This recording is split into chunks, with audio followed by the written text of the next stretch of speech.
watched many times since. Over those decades, you have revealed the beauty and wonders of nature to audiences around the world. The phone screens light up first. In newsrooms, in group chats, in Royal Watcher forums that never sleep, the same three words start moving at once. Anne, Regent, now. Nobody has signed anything. Nobody has stood at a podium.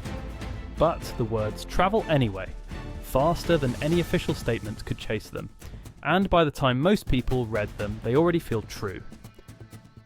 That is the dangerous part.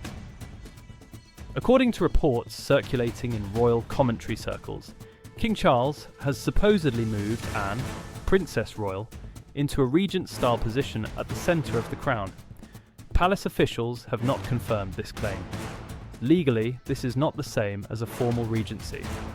The confirmed constitutional fact is that Anne, Princess Royal, is part of the wider support structure around the king through the Councillors of State framework. That is the truth on paper. But the rumour is not living on paper, it is living in people's gut. And here is the first shock. The story does not threaten the people you would expect. It does not aim at outsiders. It does not aim at the usual targets. It points quietly at the woman sitting closest to the throne. Hi viewers. Before we go deeper, tell me in the comments, if the monarchy were in real trouble tomorrow, which royal would you personally trust to hold it together? Drop one name. I read every answer. Now, picture the scene the rumour builds. King Charles, the monarch, carrying the weight of a reign that began under pressure and never fully escaped it. Queen Camilla beside him, a woman who spent decades earning a place she now holds by title. Prince William, the Prince of Wales, watching the future arrive faster than anyone planned. And then Anne, Princess Royal, the king's sister, suddenly the name everyone repeats. Not because she asked for it, but because the public reached for her. This is not a quiet family story. It plays like an institution under live fire. Schedules shift. Appearances get counted. Absences get measured. Every balcony placement turns into a signal. And millions of people who do not understand royal law understand exactly one thing. Who shows up when it matters? Anne shows up. She always has. So the rumour sticks. Not because someone proved it, but because it fits a feeling people already carried. The feeling that the monarchy leans on her more than it admits. The feeling that when the cameras turn cold, she is the one still standing in place. The palace can deny the wording, it can correct the legal language. It can remind everyone that no formal regency has been announced, but it cannot deny the reaction. And the reaction is already louder than the denial, because inside the royal family, titles are not always the real measure of power. A spokesperson chooses careful words, and careful words are their own kind of confession. The official version arrives clean and controlled. Anne, Princess Royal, is the king's sister. She is a senior working royal. She supports the monarch, carries out hundreds of engagements a year, and stands inside the constitutional support structure through the Councillors of State framework.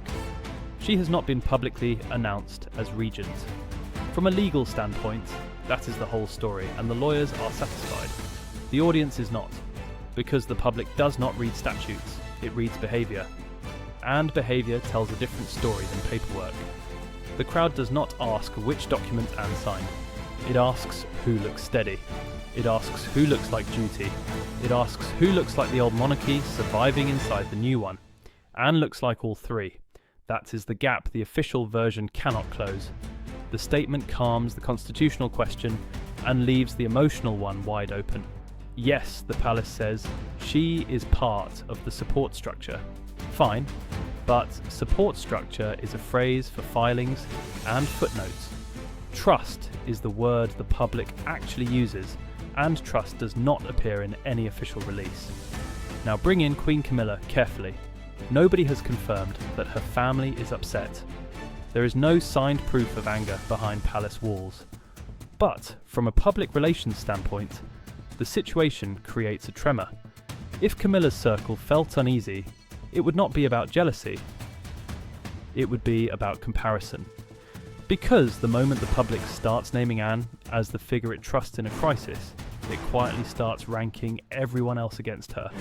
And rank by title is not the same as rank by trust. That is the uncomfortable math. Camilla holds the higher position. Camilla is queen, but the rumour measures something the title cannot control. The public's instinct about who they would want in the room when everything goes wrong. An instinct does not follow protocol. Royal biographers have long debated whether real power inside the crown lives in rank or in reputation. But it was an accident, so they asked me to go and open the East Stand when it was built at about 2 weeks' notice because they'd been let down. I can't remember who by. And as it happened, the horse was lame, so I wasn't competing at the weekend. This moment puts that debate on live television. The palace answered the legal question loudly and clearly. It answered the human question with silence. And silence, in a crisis, gets filled by the audience. So the official explanation does its job and fails at the same time. It calms the lawyers, it does not calm the watchers. It protects the institution's wording, while leaving the institution's mood exposed for anyone paying attention. The statement was meant to end the conversation.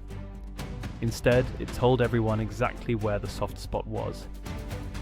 Because the public had already chosen what kind of royal it trusted in a crisis. She walks into the engagement, shakes the hands, says the lines, and leaves. And somehow that ordinary act is the most powerful thing happening in the monarchy this week. That is the strange truth about Anne, Princess Royal. She does not perform for sympathy, she does not chase the camera, she does not release a statement to explain herself. Because she rarely thinks she owes one. She works, she shows up. Year after year, she logs more public engagements than almost anyone else in the family. And she does it without asking the public to feel anything about it. In a palace age where every smile is read like code, that restraint is a weapon.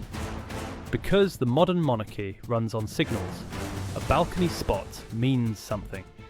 A missing face means something. A long absence becomes a headline before any explanation arrives. And in that environment, the royal who refuses to play the signal game becomes the one people trust most, precisely because she seems to want nothing from them. Now the shadow falls across the story. The long shadow of Queen Elizabeth II. Anne is not her mother, but she carries the same code her mother lived by: duty without explanation. Show up, do the work, say little, let the record speak. For millions who still feel the late Queen's absence, that resemblance is not small, it is a lifeline. When people look at Anne, some part of them sees the stability they lost, and the rumour draws its real strength from that connection. That is why a story with no signed document refuses to die. It is not built on proof, it is built on memory. And there is a quieter player watching all of this. Prince William, Prince of Wales. His future reign cannot run on ceremony alone. It needs people who look reliable instead of controversial. It needs a face that calms a room instead of raising questions. Anne gives him exactly that. She offers a bridge back to old royal discipline without trapping him in the past. A link to the steadiness people associate with his grandmother. So, the public hands Anne something it almost never gives freely. Trust without a campaign. She did not run for it, she did not ask. From a public relations standpoint, that may be the only reason the public offered it at all. People are slow to trust ambition and quick to trust habit, and Anne is nothing if not habit. But here is the turn nobody planned for.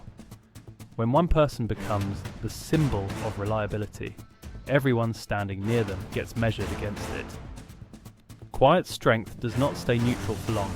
It starts drawing comparisons whether the quiet person wants it or not. Anne did not campaign for power, and that may be exactly why the public gave it to her. But quiet power becomes dangerous when it starts making other people look replaceable. Two women stand in the same room, and the air changes around only one of them. And it is not the one wearing the higher title. Queen Camilla has spent the better part of her public life climbing toward acceptance. The journey was long, public, and often brutal. She faced years of hostile headlines, years of being cast as the outsider, years of slow, careful work to earn a place beside the king. She reached it. She is queen. And now, in the middle of a rumour she did not start, she faces a colder truth than any tabloid ever printed. In a real crisis, the public may still look past her and reach for Anne. This is not a story of a villain. Camilla is not cartoon evil here. She is a woman who fought for decades and won the title. The crowd there was very good. My children said that the crowd had stayed.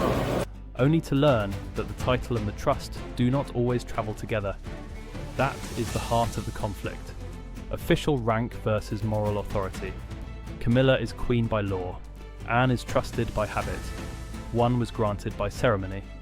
The other was earned by showing up again and again, until the public stopped noticing and simply assumed she would be there.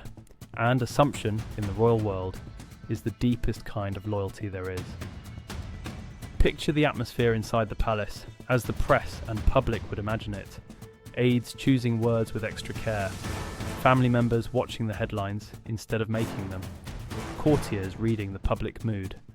The way sailors read weather, looking for the shift before it lands. There is no shouting in this version of the story. The conflict is far quieter than that. It is the cold feeling that one woman's steady presence has made another woman's influence look smaller, without a single crossword being spoken. That is what makes it sting. Camilla's problem is not that Anne attacked her. Anne did nothing of the kind. Anne gave no interview, made no move, sent no message. From a public relations standpoint, that is exactly why it lands so hard. An attack can be answered, a rival you can name can be challenged.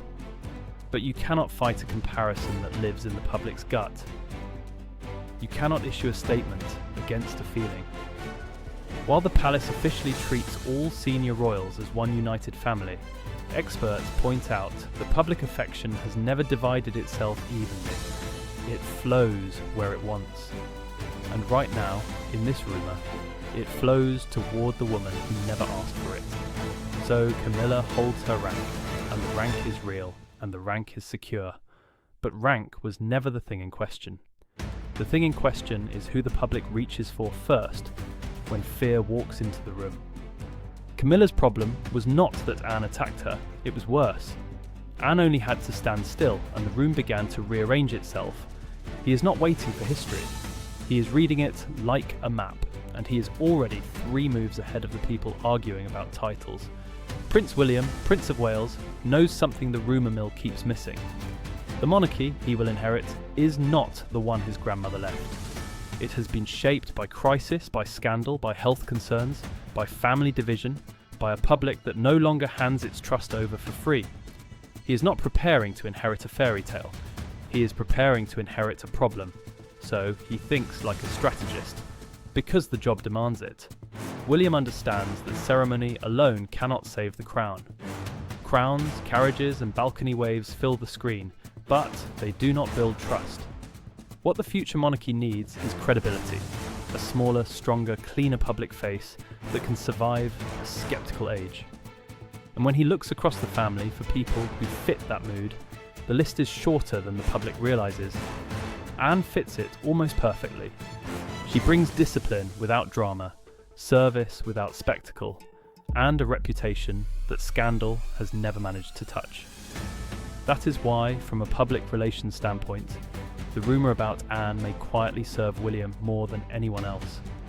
Every time the public names her as the steady one, it strengthens the exact qualities his future reign will need to borrow. Now bring in Catherine, Princess of Wales, but gently, because her role here is different. Catherine represents the family's warmth, the human face people connect to, the emotional centre of the monarchy's future. She is the part of tomorrow that feels personal. Anne is the part that feels solid. Together they sketch the 2 things William's reign may lean on most: trust and discipline, heart and spine. The public watches this story as a contest between Anne and Camilla. That is the version that spreads. But it may be reading the wrong chapter, because while everyone debates who stands closest to King Charles today, William is quietly studying who will protect the institution tomorrow. The rumour is about the present. His real concern is the succession that comes after it, and that changes the shape of everything. The figures the public is busy comparing, by title, by popularity, by trust, are also pieces on a board William has to inherit.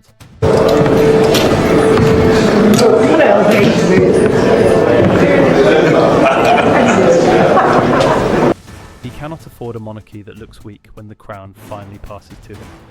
He needs the strong, quiet names already in place, already trusted, already proven, so that the transition feels like continuity instead of collapse. So, the loudest debate may be the wrong debate. The question is not only who supports the king in this moment of pressure, the question is who William keeps close when his own time begins. The public thought this was about Anne and Camilla, but William may be the one reading the map. Because the real question is not who stands beside King Charles today, but who protects William's tomorrow. One name walks into the story and the temperature drops in every room he is mentioned in. Prince Andrew, Duke of York, does not appear here because of any new claim. There is no arrest to report, no verified development to announce, and this script makes none. He appears because of what his name already does to a crowd. For years, his controversies have sat on the monarchy like a weight nobody could fully lift. He is the reminder that the crown is not only wounded by outsiders or critics. Sometimes the damage starts inside the family's own walls. And that is exactly why this rumour about Anne, Princess Royal, gains another layer of strength. Think about the contrast. On one side stands a figure the public has spent years pulling away from. On the other stands a woman the public keeps quietly moving toward. The monarchy does not need another headline that ends in apology. It needs figures who arrive clean, who bring service instead of scandal, who can stand in front of a camera without the audience flinching. Anne is the answer to a fear the institution rarely says out loud. So pause here and tell me in the comments. Do you believe one strong, scandal-free royal can actually protect the whole institution, yes or no? And tell me why. Now, widen the frame. Anne is not the only steady name in the family. Prince Edward, Duke of Edinburgh, and Sophie, Duchess of Edinburgh, belong to that quieter, dependable working circle. The royals who log the engagements, avoid the drama, and rarely trend for the wrong reasons. From a public relations standpoint, they are part of the same stabilising force. But in this story, Anne remains the central figure on the battlefield because she carries the longest record and the deepest public memory. Here is the part that matters most. Institutions rarely collapse from a single scandal. One bad chapter, however ugly, can be survived. What truly breaks an institution is the moment the public stops believing the good people inside still hold enough power to fix the damage. That is the real danger the monarchy faces, not one man's reputation. The fear that the steady hands have been pushed too far from the controls. That fear is what makes Anne's quiet record feel urgent instead of ordinary. Every reliable appearance becomes proof that the institution still has someone the public can point to and say, "That one, I trust that one." While the palace officially treats every senior royal as part of one united family, experts point out that the public has always sorted them privately, and in a crisis, the sorting speeds up. So the contrast does the work no statement could. A name that drains trust on one side, a name that restores it on the other, and a monarchy that suddenly understands which one it needs, standing closest when the next storm lands. The crown did not need another headline. It needed a shield. And in that moment, Anne's silence became louder than everyone else's defence. The story crosses an ocean, and the moment it does, it stops belonging to one family. Because the British monarchy was never just a household. It is an international brand worth far more than any single palace budget. Tourism tied to the royal name draws an estimated several £100 million into the British economy each year. The Crown's reach stretches across the Commonwealth, across diplomatic ties, across charities, overseas tours, and global media that never stops watching. When royal credibility shakes in London, the tremor does not stay in London. It travels. That is the real offshore plot twist, not a hidden account, not a secret crime. There is no such claim here. The twist is that the biggest pressure on the monarchy may not come from inside Buckingham Palace at all.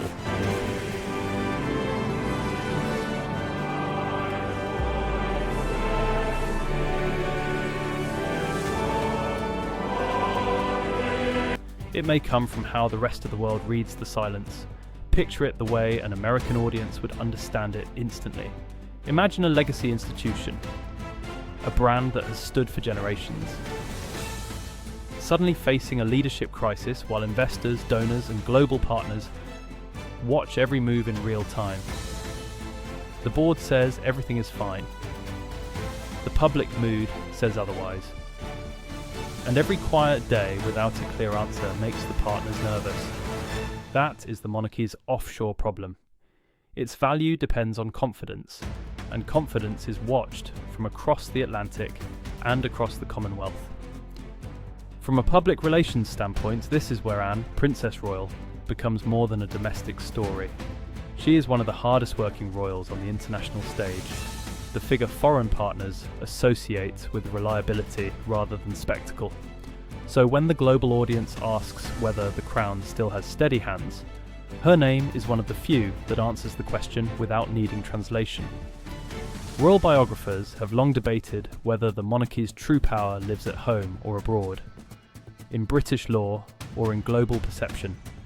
This rumour tests both at once. At home, the palace can manage the wording. Abroad, it cannot manage the interpretation. Other nations, other markets, other media, all draw their own conclusions. And those conclusions feed back into the brand's value. That is what makes the silence so expensive. A statement can be controlled. A reaction cannot. And once the world's cameras start asking who really holds the institution together, the answer stops being a British family matter and becomes a question of international trust. The palace could control a statement. It could not control how the world interpreted the silence. And once the story crossed the ocean, it stopped being a family rumour. The rumour stops being gossip the instant it turns into a vote. That is the moment everything tips.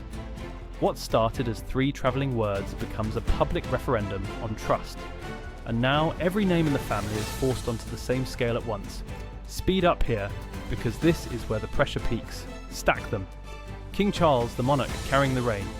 Queen Camilla, holding the title she fought for. Anne, Princess Royal, carrying the public's quiet trust. Prince William, Prince of Wales, reading the future. Catherine, Princess of Wales, holding the family's warmth. Prince Edward, Duke of Edinburgh, and Sophie, Duchess of Edinburgh, holding the steady line. Prince Harry, Duke of Sussex, and Meghan, Duchess of Sussex, holding the story of those who walked away. And Prince Andrew, Duke of York, holding the damage nobody can undo. Each name is a different pressure point. Duty, popularity, scandal, exile, succession, loyalty, image, survival. The public lines them up, and the comparison happens whether anyone wants it or not. Here is the twist the palace did not plan for. The official goal was to keep everyone focused on a narrow legal question. Is Anne actually regent or not? Answer the wording, calm the lawyers, close the case. But the public skipped that question entirely and landed on a far more dangerous one. Not whether Anne holds the title, whether Anne already looks more reliable than the people who hold higher titles than hers. That question cannot be answered with a denial, because it was never about the law. It was about the gut. While the palace officially denies any change to the line of authority, experts point out that public perception runs on its own schedule, and it had already made its ranking before the first statement landed. You can correct a fact, you cannot correct a feeling that has already spread to millions of screens. So the institution finds itself fighting the wrong battle. It prepared a defence for a constitutional argument. The public was having an emotional one. And in that gap, the rumour exposed the thing no press office can repair. The quiet sense that trust inside the monarchy that no longer matches the order of the titles. The palace could deny the wording, but it could not deny the reaction. because by then the rumour had exposed something no official statement could repair. She carries the weight in silence, and somewhere a room full of strangers debates her like a piece on a board she never agreed to play on. That is the cost nobody mentions. Anne, Princess Royal, is not a strategy. She is a woman in the later chapters of a life built on service, suddenly turned into bust, so now the symbol of an institution's survival. The public calls it power. From where she stands, it may feel closer to a burden that keeps getting heavier the more people praise it. Remember who she actually is. She is the King's sister. She is the daughter of Queen Elizabeth II. She is Prince William's aunt.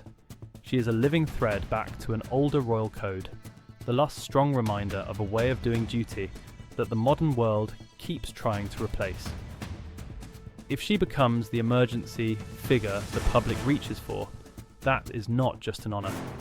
It is a job nobody asked her if she wanted, handed to her by a crowd that needs her more than it thanks her. And here is where the story owes Camilla something honest too. Imagine it from her side, purely as a public relations reading. Queen Camilla spent decades trying to be accepted, explaining herself, enduring the headlines, earning every inch of her place. Then she watches the public run, freely and quickly, toward a woman who never had to explain herself in the same way. That is not a small wound. It is the ache of doing all the work and still feeling the room lean past you. Because here is the quiet truth underneath the whole story.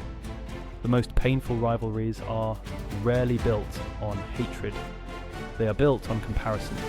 No cruel word has to be spoken. One person simply stands steady, and another person feels the ground shift, and the distance between title and trust becomes something everyone can feel and no one can fix. So Anne wins the public's trust. But trust is not a gift that sets a person free. It is a weight. The more the public leans on her, the less room she has to ever step back, to ever be tired, to ever be anything but the steady one. The reward and the cage arrive in the same moment. Anne may have won the public's trust, but trust can become its own prison. And that is when the monarchy faces the question it has avoided since Queen Elizabeth died. As of this moment, here is what is confirmed, and here is what is not. No formal legal regency has been publicly announced. Palace officials have not confirmed the central claim.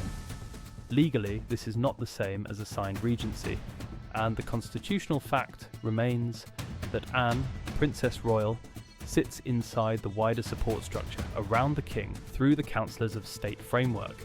That is the record. Hold on to it, because the rest is perception. But the perception is the real story, and the perception has moved. King Charles is still the monarch. Queen Camilla is still queen. Prince William, Prince of Wales, is still the future king. None of that changed. What changed is quieter and harder to measure. Anne, Princess Royal, has become the figure many people instinctively reach for when the institution looks exposed. Not by law, by belief. And belief, once it settles into millions of minds, does not wait for paperwork to make it official. That is what the rumour revealed. Not a document, a direction. It showed where public confidence quietly travelled, while the official story insisted nothing had moved at all. So here is the lasting truth underneath all of it. The crown does not survive only through crowns, laws and ceremonies. It survives through the people the public believes would still show up when the cameras leave and the easy applause stops. Power is not always handed over in writing. Sometimes it is granted in public memory, in repeated duty, and in the quiet belief that when everything shakes, one person will still be standing in place. This is not the end of the story. It is the current status of the battlefield. The monarchy is still moving.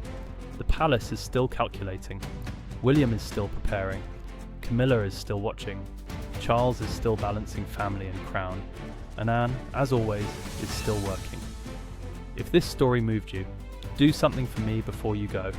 Subscribe to the channel and turn on notifications so you never miss the next story. Because the next chapter of this royal saga is already taking shape, and you will not want to hear about it late. Drop your thoughts in the comments. Tell us who you trust. what you believe, and why. Your voice might be the one that makes another viewer stop and think. Because the next time the institution shakes, the question will return, and the answer may surprise everyone.